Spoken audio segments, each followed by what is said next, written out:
Hi, my name is Bob Bradley. I'll be one of the presenters today for the Heart DVD program. This program, named Heart, stands for HeartMath Education, Resilience, and Training. This DVD, which is sponsored by the HeartMath Military Appreciation Fund, includes 5 chapters.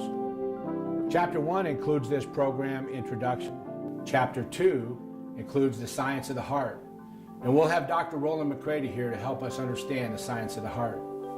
Chapter 3 will be the HeartMath techniques. We'll give you information about the techniques that you can apply, that you can use in your own life that will help you self-regulate.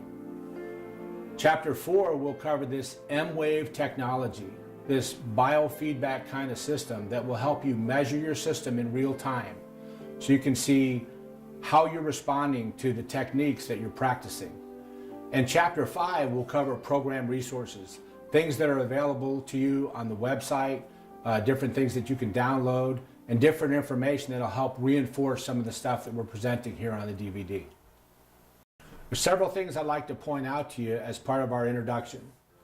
The mission of HeartMath is to facilitate a fundamental shift in health, well-being, and resilience. The Institute of HeartMath is an internationally recognized nonprofit research and education organization dedicated to improving health, performance, and well-being at home and in the workplace. Our products and services enable people to transform stress, better regulate emotional responses, and harness the power of their heart-brain communication. We do this through training programs, publications, and innovative technology. And through this, we provide practical, scientifically validated methods that enable people to live more rewarding, healthy, and productive lives, both personally and professionally. I'd like to tell you a little bit about my background. I'm a veteran. I began my military career in the Air Force in 1977, and I stayed in the Air Force until I became an officer in 1985. So I spent about 10 years as an enlisted member of the United States Air Force and then became an officer in the Army in 1985 and served there until 2003. Since 2003, I've served as a veterans advocate. And in that process, I became associated with and then more involved with the Institute of HeartMath. Part of that was this exploration of how to deal with stress, how to overcome some of the experiences that I had in the military, and to be more productive in my personal life and my professional life. That included becoming certified in HeartMath programs, how to be a provider of services, how to train people, how to understand and practice the tools, the techniques, and technologies that are going to be presented to you on this DVD. It's become clear that emotions are part of our experience. They're part of our powertrain. They are the things that signal to us what motivates us and what we care about. Some of the common challenges that we have as veterans, think about unexpected change.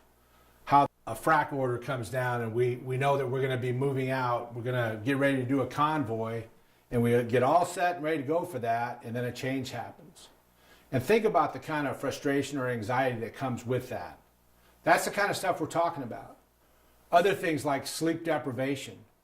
When you've been on a high tempo operation and you're working 12, 15, and 20-hour shifts, that's the kind of stuff that stresses the system. That's the kind of the stuff this DV is designed to help you work through. Think about just general fatigue, how we feel, how we act, how hard it is to think when we're fatigued.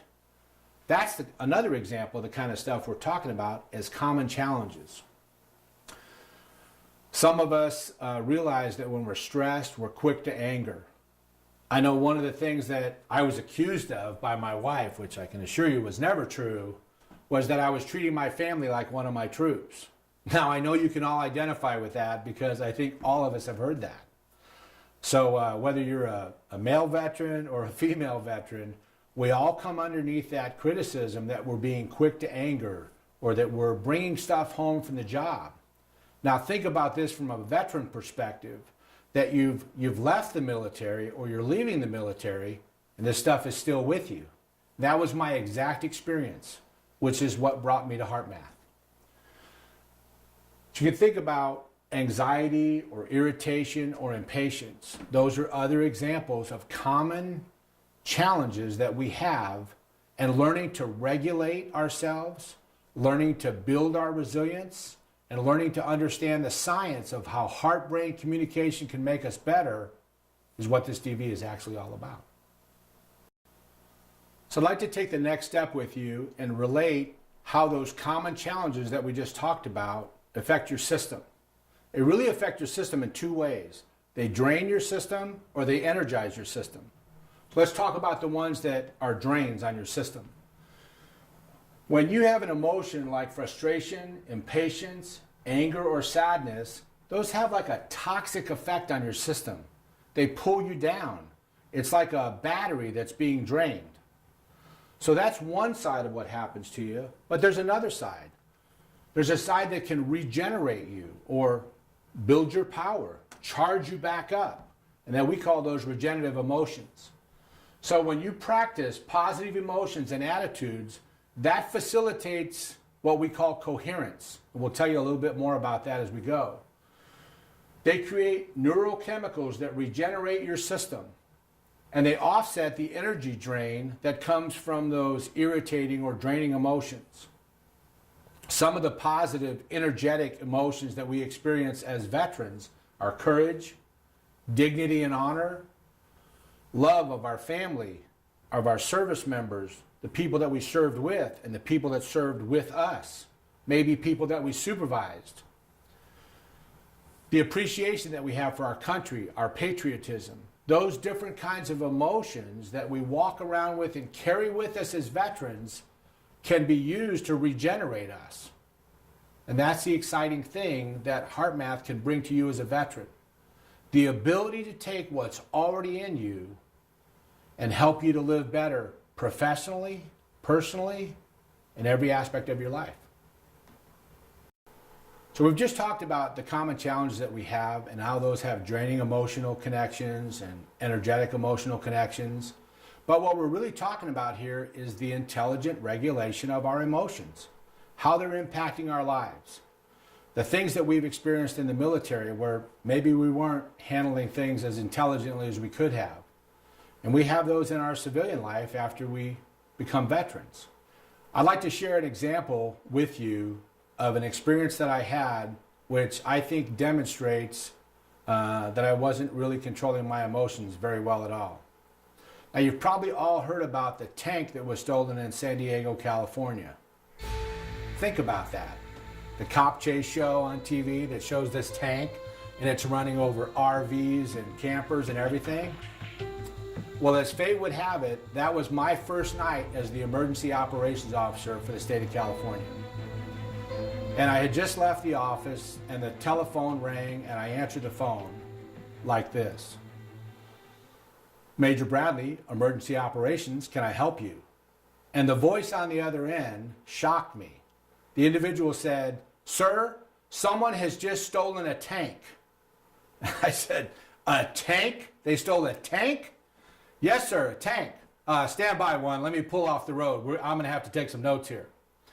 And so as the NCO, the sergeant on the other end of the line, started to explain to me that someone had come into the area and taken an M60 thermal-sided tank and was driving it through the neighborhoods of San Diego. Of course, my immediate response was, have we informed the highway patrol? Have we informed law enforcement?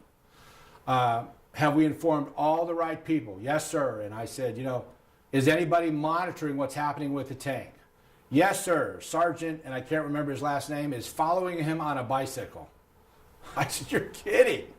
"No, sir." I said, "Well, is he hitting anything?" He said, "Sir, he's hitting everything. RVs, fire hydrants, everything."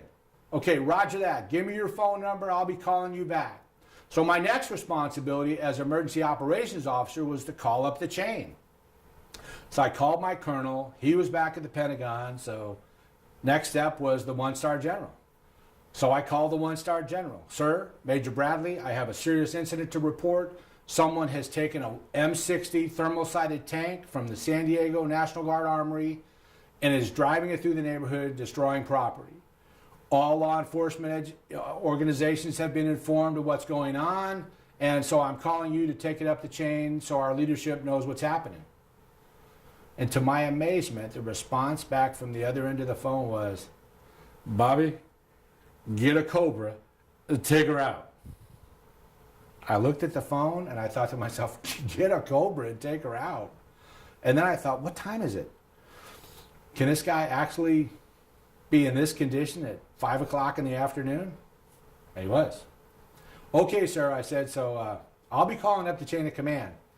So, of course, I called up the chain of command and talked to the two-star general and presented him that we now had two problems.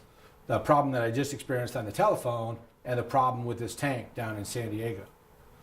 Now, the thing about all of this was that I was in a chaotic mode, not controlling my emotions, and I was being tossed to and fro by the information that was coming in. Today, I would tell you that I can more intelligently manage that. But what I can remember from that experience that I just shared with you was these were emotions that were hitting me like waves. And I could no sooner hear the first thing and the next thing hit. So I wasn't only dealing with a state emergency, but I was dealing with a difficult situation with a general officer. And in the ensuing hours, I got calls from 60 Minutes, we were doing a transition from the 5th Army to the 6th Army, and I was getting calls from them and just all over the place. And it was such an experience of hysteria. Honestly, it's amazing to me that I even survived that situation. I only wish that I had these tools that we're going to present to you now back then.